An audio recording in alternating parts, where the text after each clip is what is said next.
Last year, I requested, fought for, and helped secure $2 million to Simon Wiesenthal Senators Museum of Tolerance to help them complete the Anne Frank exhibit.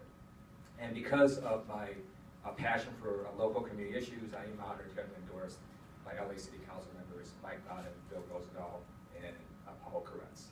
So the kind of member of Congress I'll be is someone that goes up there and fights for the community, but also gets things done. And that's what I work on day in, day out, is to help constituents and help craft laws that benefit not just California, but all of America.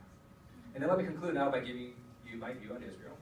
And it comes from, part of it is from my education. I majored in political science in college, and I had a focus on arms control and security studies.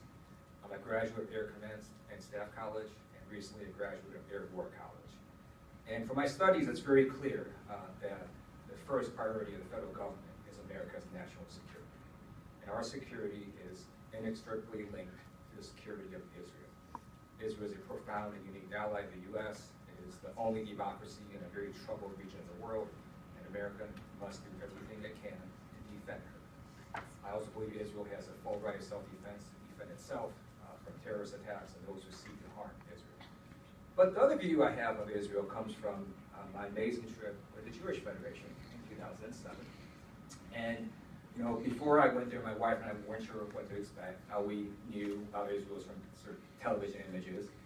And so when we got there at the airport, there was this big demonstration. We thought, oh, it's some security issue going on. So as we get closer, we realize it's a teacher's strike. Oh, it's the same the whole world over.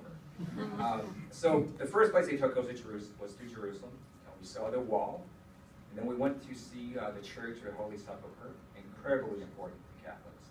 And then we went to see the Dome of the Rock, incredibly important to Muslims, all within walking distance. And it instantly became clear to me why there's been centuries of strife. But it was also very clear to me, it showed the promise of Israel, that you had people living there of different faiths, different communities, peacefully. Then they took us to Sirot, actually near Sirot, to this military outpost overlooking Gaza Strip. So we went on this tower to the second floor, and the IDF captain was explaining to us, you know, there's Gaza, Israel provides most of the power to Gaza, and then Hamas launches rockets over into Israel. It made no sense. And as he proceeded to talk, this younger IDF soldier comes up to him, and they have discussion, then sort of heated argument, and the younger soldier leaves. And I was aware at that time of metallic balloons in the sky that would act as early warning systems for when rockets would come over into Israel. And after the briefing was over, we get on the bus, and I asked the tour guide, what was that discussion all about? And he said, you know, the younger soldier said to the older soldier, please take these people away from us, they're making us targets. And it was amazing to sort of understand what the people there were living through. They were going to school, they were shopping, they were buying groceries, all with this existential threat that a rocket could land and destroy their family. And then one of the last places we went to was Tel Aviv, beautiful city as you all know. But right before we went there, we stopped at this restaurant overlooking the water.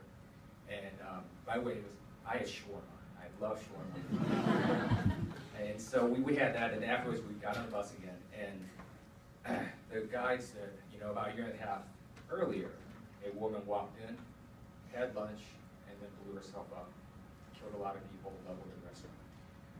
And then they rebuilt it, and people go in there and have lunch and have dinner. And the resiliency that I saw was amazing.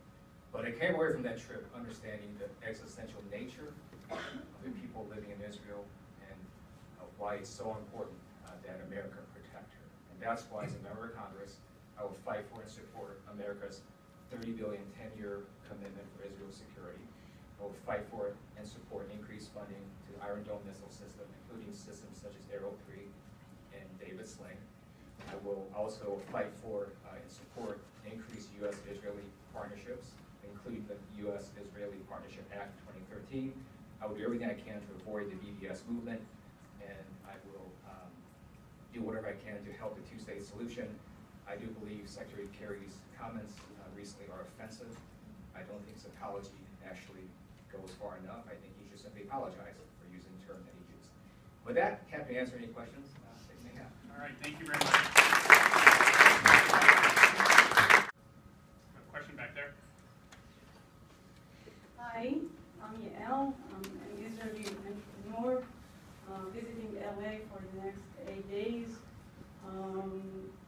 I would like to ask you, what if Israel, the peace talks in Israel, would stop, once again, just because of, for example, the settlements, and Israel will be badly criticized because of this? What would be your position, your movement,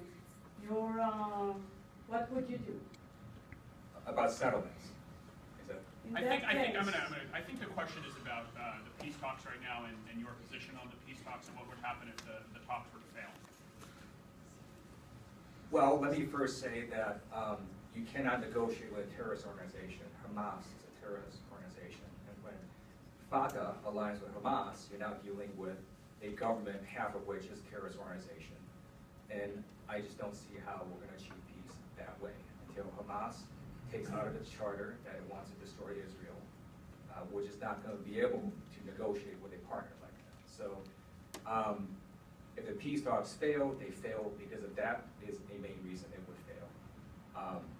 I hope that it doesn't come to that end, but until Hamas changes its ways, or until there's something that disaligns them from the peace talks, I don't see any way for Israel to negotiate with a terrorist organization that wants to destroy Israel.